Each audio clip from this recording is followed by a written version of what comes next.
Қайырлы кеш, құрметтілерім, қалдарыңыз қалай? Осындай бір ыңғайлы обстановкада бүгін бір видео жазым келді.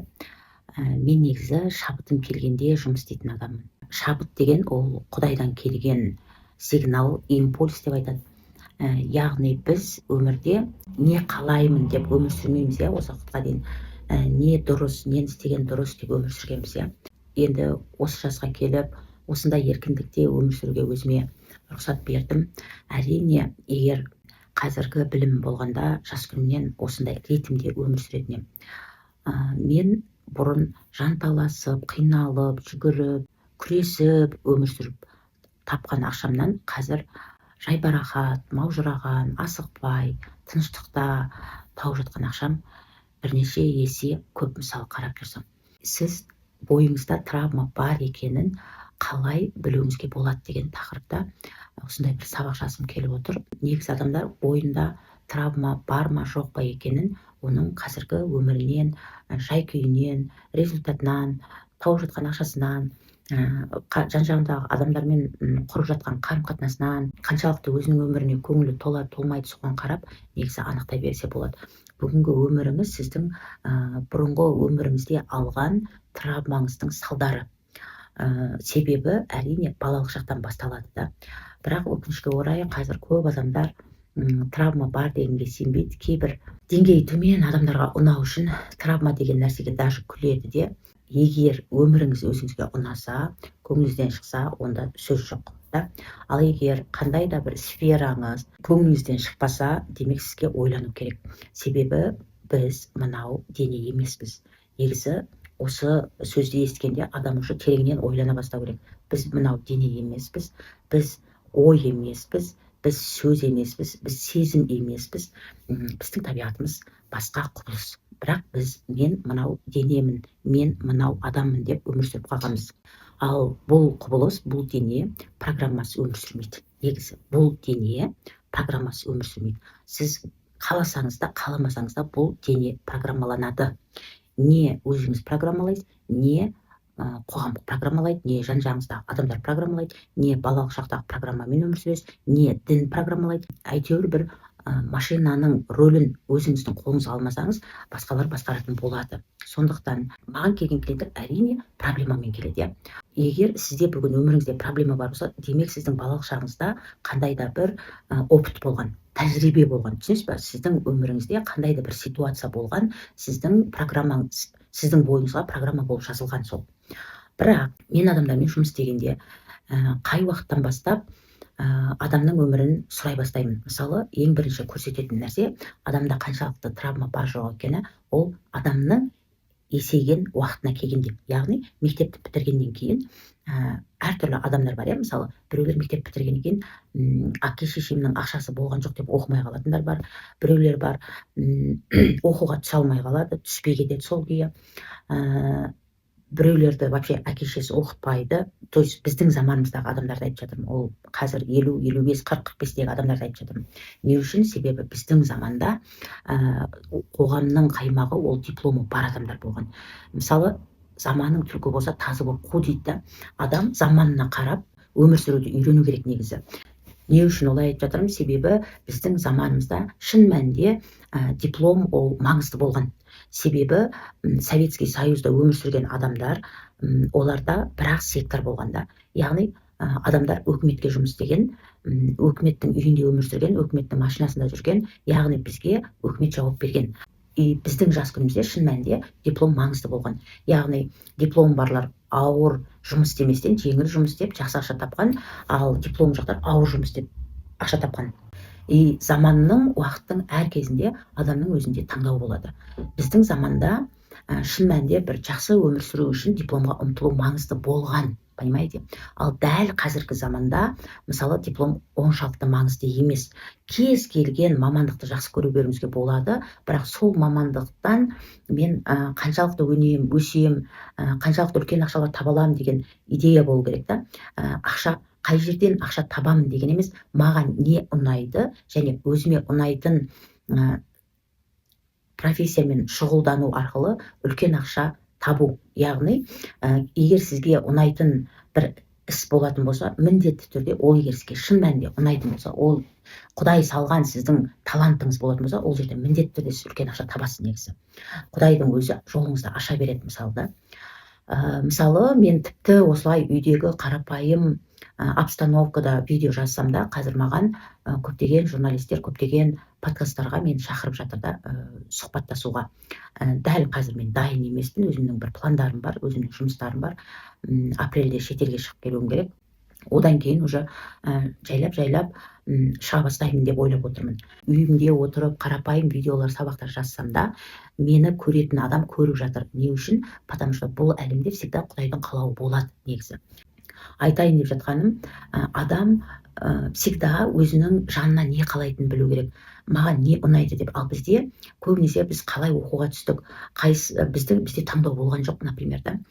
Бізде педагогика, медицина, юридический, басқа особо бухгалтерия, басқа бір особо бізде бір таңдау болған жоқ та.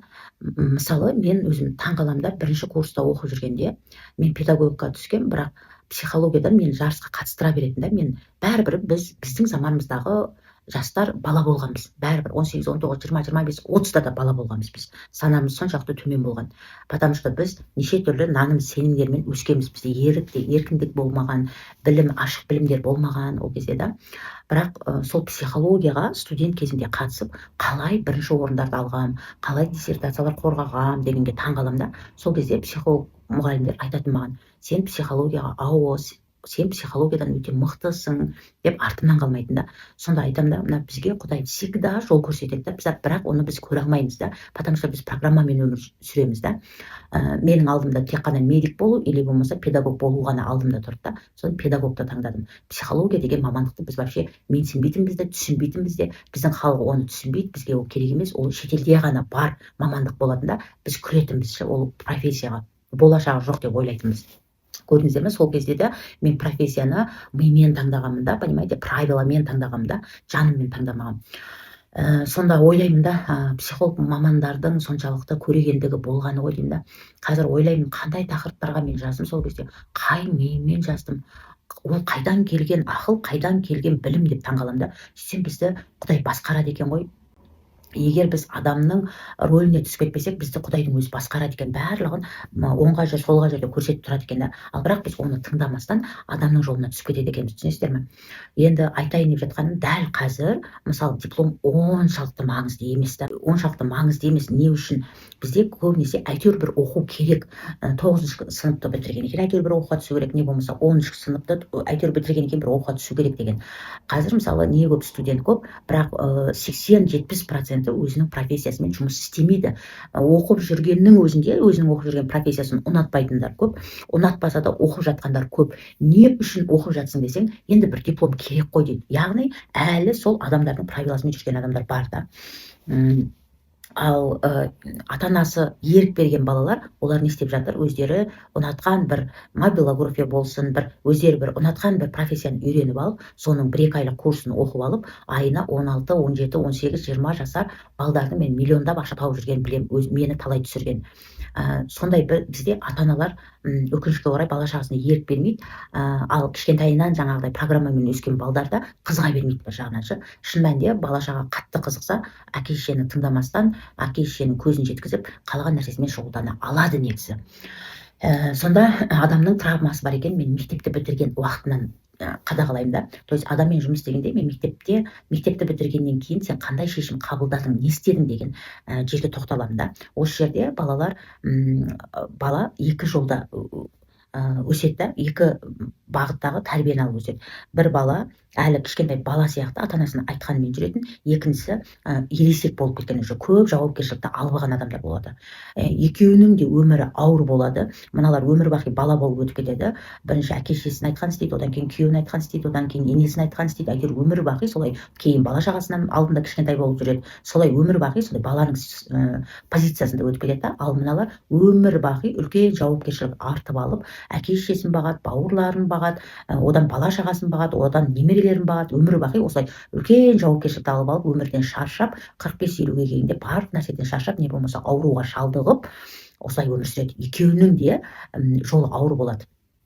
дәл осы жерде көресің да, уже егер қалаған оқуыңа түстің ба, әке-шешең саған мүмкіндік берді ма, не болмаса әке-шешеңе мен осындай оқуды оқимын деп өзіңнің айтқаныңды істедің бе, осы жерден көрінеді.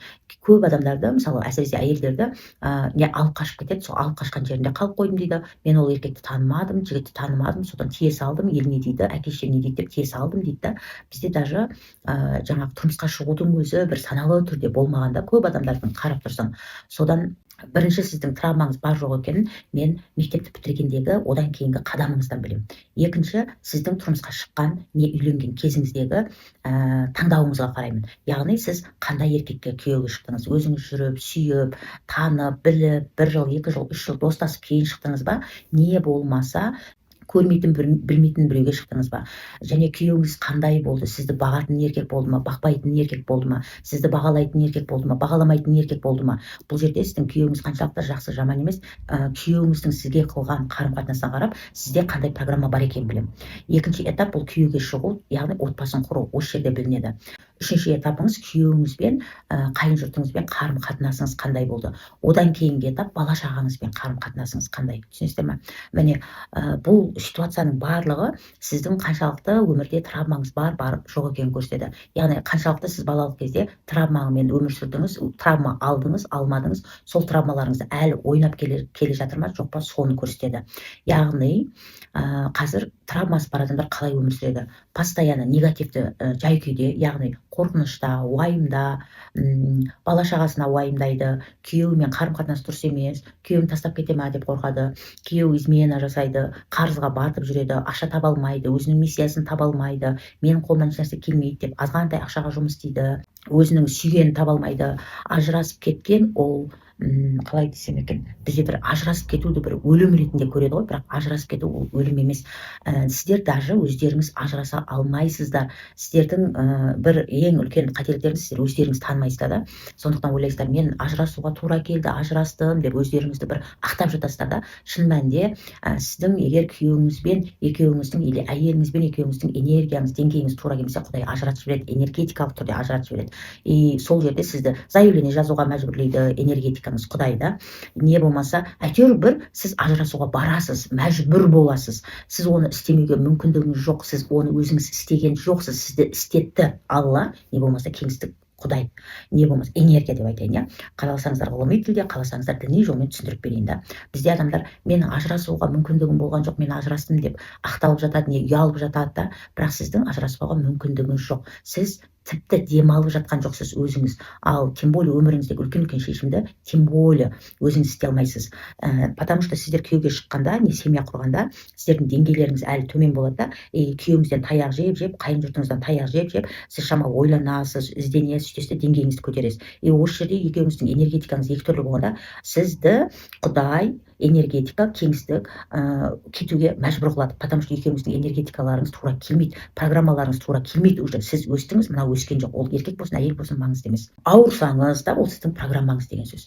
Мен, например, 100% ауру жоқ дегенге 100% сенемін. Себебі Аллама шүкір, маған ауру болып келген адамдар емделіп жатыр. Біріншіден, екіншіден, мен өзімді емдеген адаммын. Үшіншіден, мен немерем қазір 1,5 жасар болып келе жатыр, Құдай қалап, иә. Немерем осы уақытқа дейін бір түйір дәрі ішпеген. Аллама миллиард шүкір, потому что мен ауру жоқ екенін білем. Яғни баланың жай-күйі анасының жай-күйіне байланысты. Мен сондықтан келінімнің жай-күйіне қатты көңіл бөлемін. Біздің отбасымызда ең басты адам ол менің келінім. Мен емес, мен балам емес, мен немерем емес, менің келінім. Түсінесіздер ме? Менің келінімнің жай-күйінен мен немеремнің жай-күйі, денсаулығы, болашағы зависит. Ал баламның болашағы да келінімнің жай-күйіне байланысты, ал менің жай-күйім баламның жақсы болғанына байланысты, баламның жақсы болуы келініме байланысты. Сондықтан біздің отбасымызда ең главный адам ол менің келінім. Дұрыс саналы түрде өмір сүретін отбасында келін ең басты адам болу керек. Жақсы мағынада айтып жатырмын.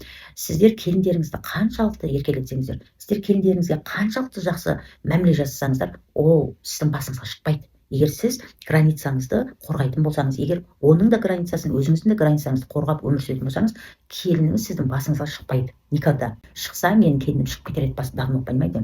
егер сіздің қарым-қатынасыңыз келініңізге дұрыс болса, келініңіз сіздің алдыңызда всегда иіліп, жақсы мәміледе қызметіңізді істеп алдыңызда жүгіріп жүретін болады негізі. Понимаете? Егер өмірлеріңізде бүгін өмір сүргіңіз келмесе, өмірден шаршап жүрсеңіз, ауырып жүрсеңіз, өмірдің мағынасын жоғалтып алсаңыз, тағы қандай жайда қарызға батып қалсаңыз, күйеуіңізбен қарым-қатынасыңыз жаман болса, күйеуіңізден қорқатын болсаңыз, күйеуіңізге бар сырыңызды айта алмайтын болсаңыз, күйеуіңіз измена жасайтын болса, күйеуіңіз бағаламайтын болса, күйеуіңіз ақша таппайтын болса, онда күйеуіңіз жаман деген сөз емес. Значит, сізде сондай программа бар деген сөз. Понимаете?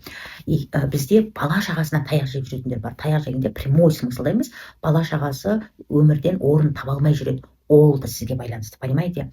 Потому что бала шаға орын таба алмайды қай уақытта, анасынан алған программасына байланысты, понимаете?